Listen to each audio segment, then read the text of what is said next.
بسم اللہ الرحمن الرحیم۔ سامعین و ناظرین، آپ کو معلوم ہے کہ اس ملک میں جب بھی اسلام اور مسلمانوں کے خلاف فضا بنانے کی کوشش کی گئی تو اس ملک کے علماء نے بڑی فکر مندی اور بیداری کا ثبوت پیش کیا۔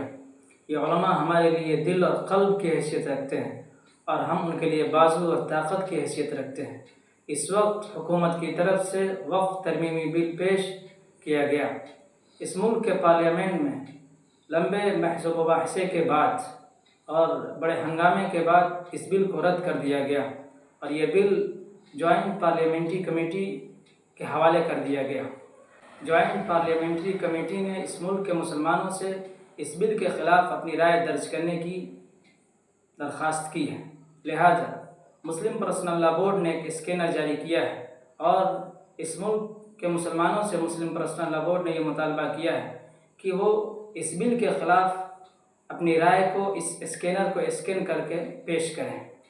لہذا اس وقت اس ملک کے علماء سے اور خاص طور سے نوجوانوں سے ہماری درخواست ہے کہ 13 ستمبر سے پہلے اس بل کے خلاف وہ اپنی رائے پوری طاقت اور قوت کے ساتھ پیش کریں تاکہ یہ بل کسی طور پر بھی قانونی حیثیت نہ اختیار کرے۔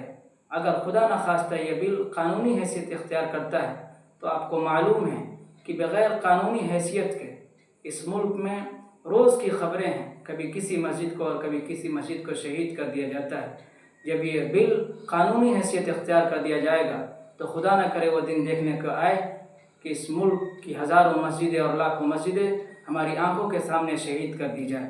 اس لیے یہ موقع بڑا حساس ہے۔ اس ملک کے مسلمانوں کو اور نوجوانوں کو اس بل کے خلاف اپنی رائے درج کرنے کے لیے آگے آنا پڑے گا اور وقت رہتے اپنی شریعت کی حفاظت کے لیے پوری کوشش کرنی پڑے گی اور بالکل آسان طریقے سے ہم اس ملک میں اپنی شریعت کو باقی رکھ سکتے ہیں۔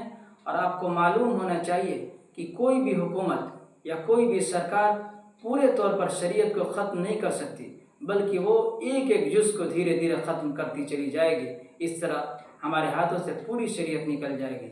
اس لیے اس موقع کو غنیمت سمجھیے اور 13 ستمبر سے پہلے اس بل کے خلاف اپنی رائے کو پیش کریے اور اسکینر کو اسکین کر کے جوائنٹ پارلیمنٹری کمیٹی کے پاس اپنی رائے درج کریے۔